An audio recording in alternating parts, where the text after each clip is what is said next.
It's pretty rare that you start a video off by making a play mistake when you're just talking about the deck. You're not actually in a game, and yet somehow I have made a play mistake. So if you can't tell, I look a bit ghostly today, and it's because I'm wearing a green shirt and I'm sitting in front of a green screen. And while it's not the exact same color key as the green screen that I use, it's pretty close, and so you can kind of see cards through me, and I look a bit ghostly.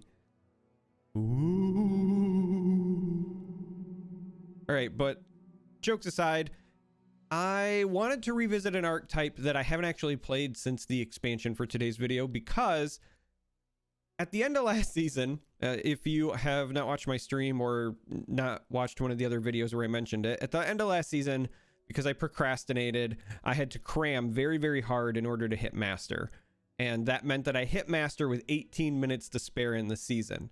And I did it with Feel the Rush, which was not a meta deck at the time. Obviously, it was Fiora Shen, Twisted Fate, and that's not to say I didn't use some of those lists during the climb, but like my final stretch, so my last, like 10 or 15 or so wins was Feel the Rush when I finally hit master, and I just have not revisited the archetype since the expansion, and I thought now was a great time to do it. So that's what today's video is going to be. We'll go through the list pretty quickly. It's going to be very similar as far as the core goes to like Lissandra and Trundle, but instead of having the wombo combo finisher, you just have Feel the Rush traditional finishers. So right out of the gate, we've got Avaros and Sentry because it's an early body and it cycles.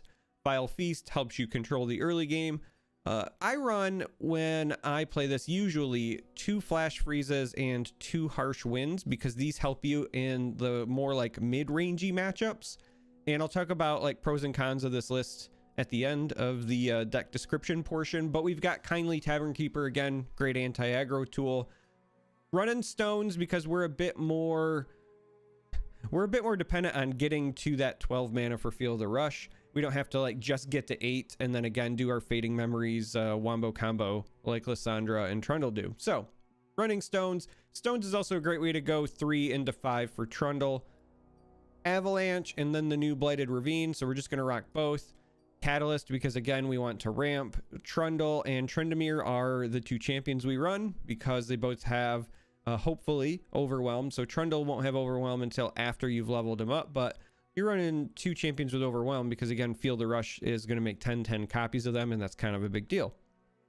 I'm choosing to run Withering Wail over Ice Shard as my 1 damage like fast speed ping, just because this also gains you some health.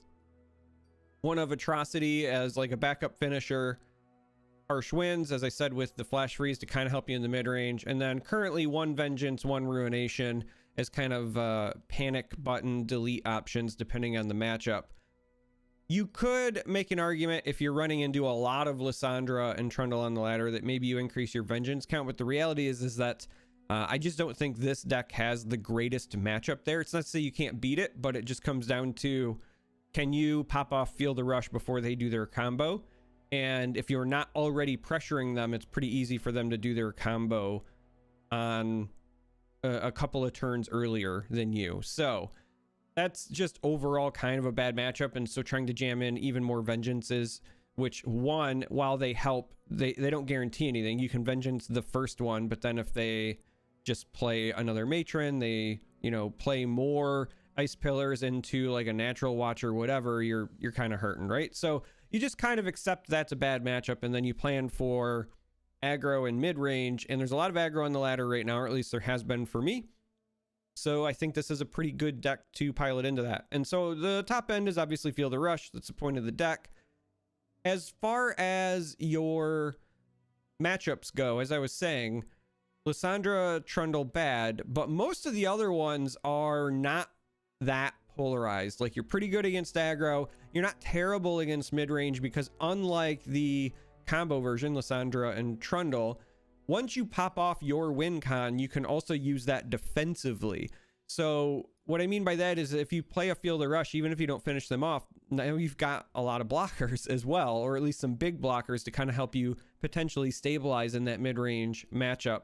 And so that's why I like to run things like Harsh Winds and Flash Freeze, just to buy yourself a little bit more time so you can get your own big bodies up and running and then retake control of the board eventually, hopefully, you either take control of the board or you push enough overwhelm damage that maybe you finish them off with an atrocity or something like that. But this is the list. As always, deck code's going to be in the video description along with a link to Mobalytics, and we're going to go play a couple of games now and see how it fares post expansion, because I have not played this archetype since Shurima came out. You know, I never used to have problems with getting caught drinking coffee, but it feels like lately it's routinely happening, like right when it pops. Like, it will take a long time for a game to pop and I'm like, all right, I'm kind of thirsty, we'll sneak a drink in, and then it pops like clockwork. So we're gonna throw away the atrocity, just keep the early game-ish options. We are up against Mono Demacia, Garen, and Jarvan. I'll write my own story. So I don't know how this is gonna go if we don't find ramp. Obviously, this is gonna be a bit of a mid-range, you know, banner friendly list, if that makes sense. Let's pass for now and see what they do here. I'll do my best. That's fine. We'll just go ahead and Tavern Keeper after they poke us. I wonder if they emoted because they also have a bad hand, because our hand's not great. They very clearly not excited here. Oh, Plaza. Okay, I see.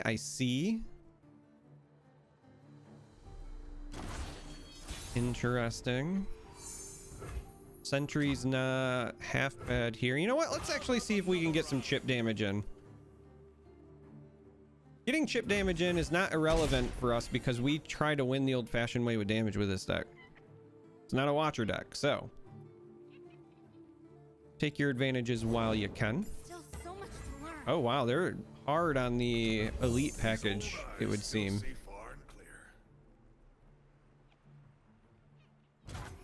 Kind of curious. I kind of want to poke this one as well. I think we're going to. We still carry full spell mana.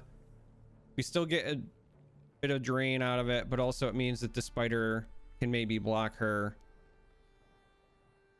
or it gets her within Withering Whale range, which could also be very relevant.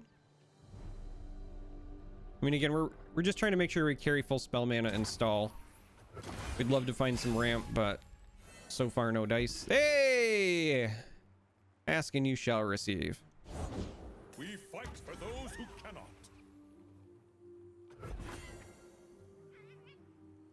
Kind of gonna wait and see how this goes before we... I trained for this. So we'll happily jump this here. Kind of sad to see this.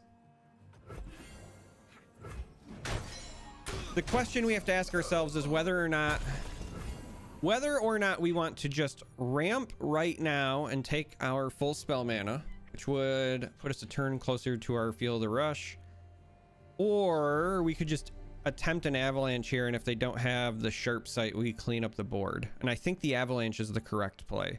As enticing as this is one of the very few times avalanche ends up potentially being super juicy. So I don't think you can pass up this opportunity. They do have the sharp sight.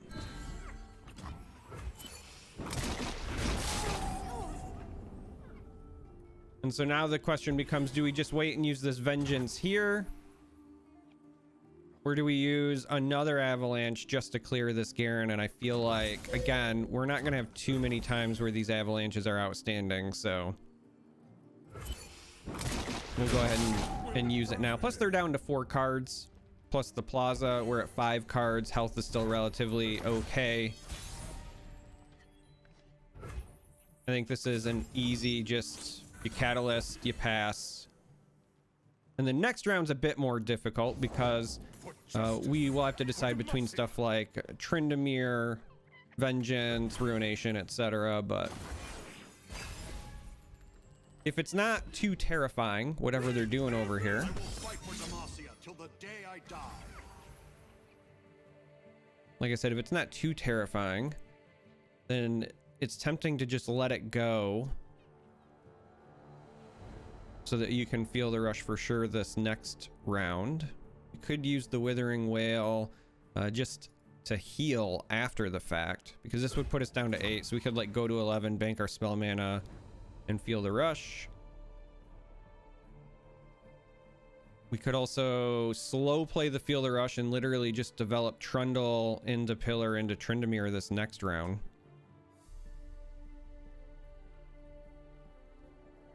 But I think we just let this through. So that's the next question. Do we want to feel the rush? But the issue is that we haven't actually leveled up our Trundle yet, so it won't have Overwhelm. And so I think we want to do Trundle, bank our spell mana. I think this is just the more flexible path.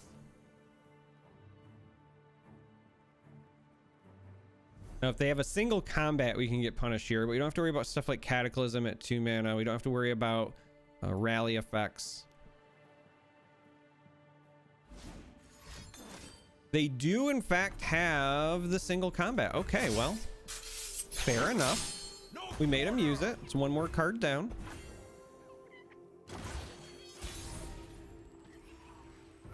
Now, the good news is because we only invested the Trundle and we didn't have to do anything else that round, we kind of also still just feel the rush right now.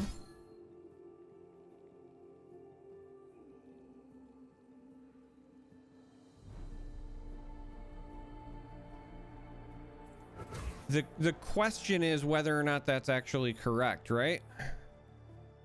We always have this Ruination as a panic button. I think Feel the Rush is still correct. Let's do this.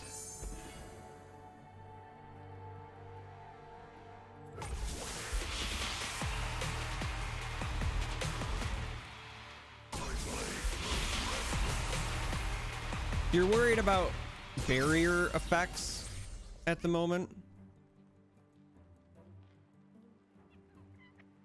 Just because they could level their Garen and get a strike out of it if they've got said effect, but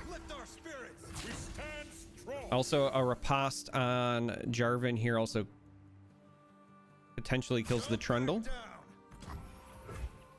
But we get the damage in.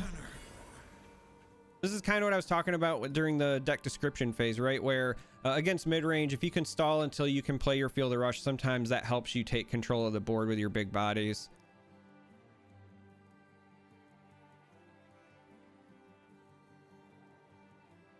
We just need to go to the next round where we have mana available again, and then we'll have a much better feel for how things are going to go. Even if we need the Ruination and just nuke our own Trundle, like, that's fine. Oh, okay. So they just gonna give up the Jarvan here. We're thankful it wasn't a level 2 Jarvan, but they get rid of our Trundle. Still have Tryndamere though, along with our own Vengeance as a panic button. And we can just stall with Ice Pillars. The wicked must fall. I was gonna say easy block because we have the Vengeance as backup. Do my part. Cythria, isn't it? Keep up the good work. So we can just stall with Pillars. Now they can try to have Garen pull this, but it's mono Demacia, so we do not have to worry about Deny or Bastion or anything. We know our Vengeance is good. Their ranks. Yep, that's the correct play for them.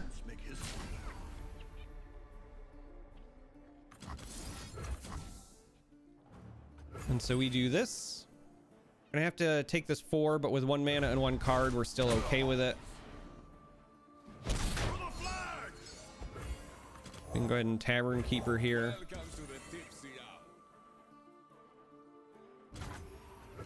And then we should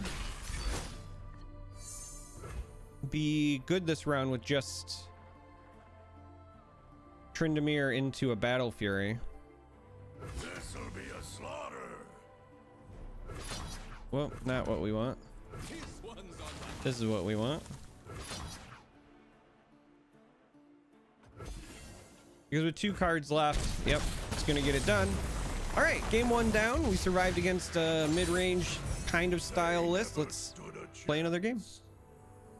So we're going to be up against Plunder here, and I'm having all kinds of issues today. So not only did I wear the ghostly green shirt here that I forgot about, but I also... Do I keep double ravine? Yeah, we'll try it. I also ran into some internet problems, and so I dropped a game in between. So like we won a game and then I dropped a game because I disconnected and I feel bad about it. My opponent was probably wondering what was going on. So we're gonna hope that it holds out here. The old internet.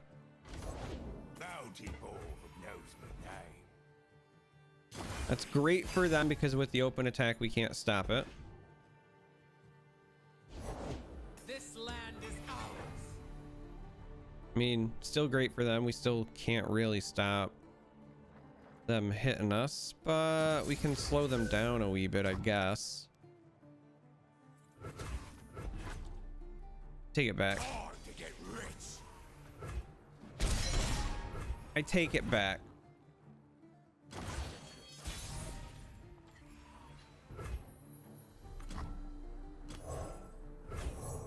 We'll go Tavern Keeper here. Could also just Avalanche, but then they could drop something. This is a bit more conservative, but might lead to more blowout style plays.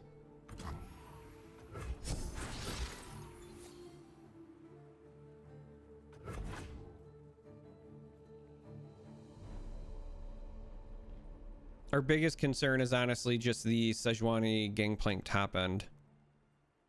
Our deck is designed for go wide aggro, and our vertical answers are a bit slimmer with the Vengeance and Ruination, and then obviously just playing our own big bodies, but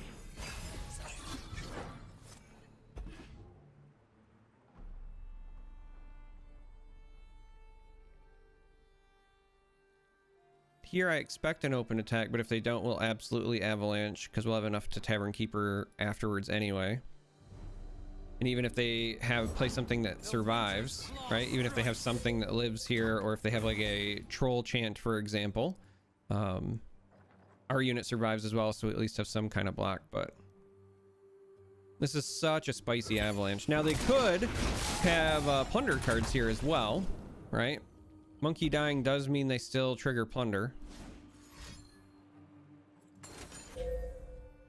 So they're gonna go with something like a Monkey Business, which is fair.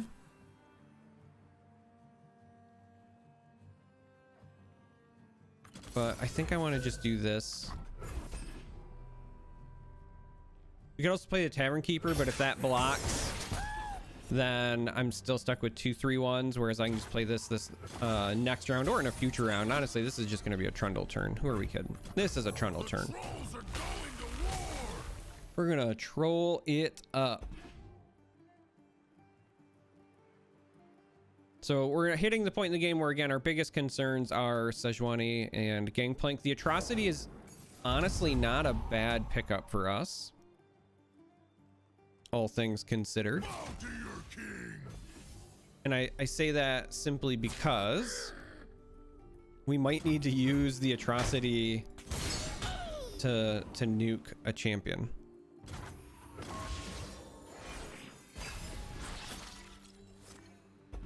Another Tavern Keeper here is nice. We also have the Withering Whale. Ancient things trapped in the ice. Bjerg is almost assuredly getting Sejuani or Gangplank, and they're going to be leveled because of this, so that's annoyingly problematic. I think we just try to go wide here. Nothing's tougher than a troll. And so again, they are now leveled. Warm hots and hot soup. So we just play a bunch of stuff.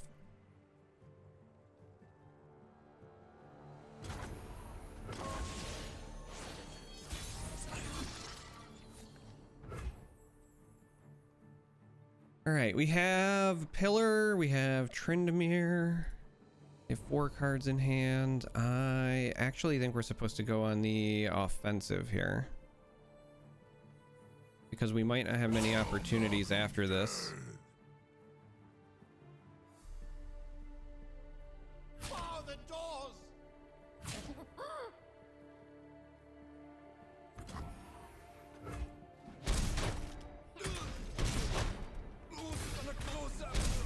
We might not have many opportunities. The biggest concern is Sejuani, because they'll have great ways. All right, Bilgewater is mine. so it's a gangplank. They'll have ways to frostbite our units, and kind of renders the atrocity no es bueno. Here I think we just ravine.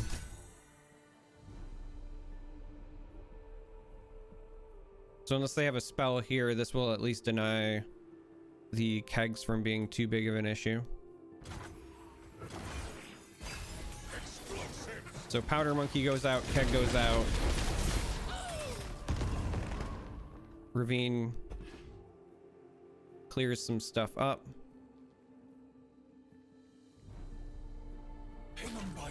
We're gonna take some damage. One way or the other. I don't think we actually want to give up our Trundle yet, because we're going to be playing probably Pillar into Tryndamere here. Blocking with this is entirely ceremonial. It's just going to die anyway. So it's entirely ceremonial. We just do it. We're still taking 7. But we can, like I said, Pillar into Tryndamere, and then maybe that gives us an opportunity. Okay, starting to get a bit spooky. That gets us a bit lower in the old health-o-meter.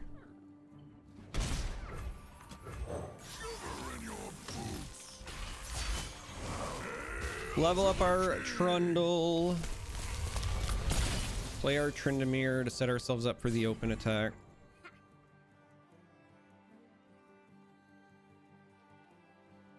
Just trying to get it done the old-fashioned way.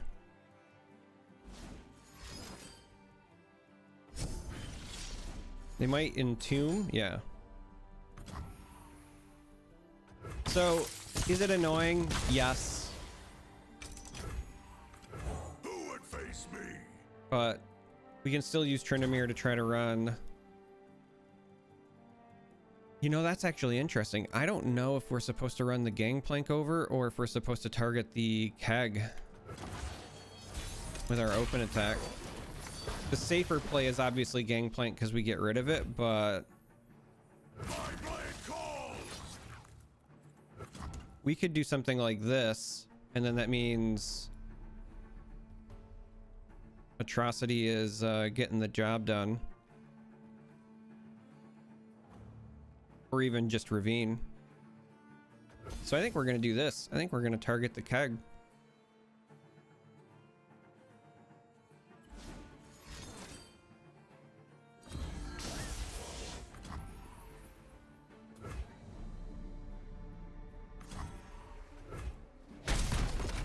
Gets him down to 5.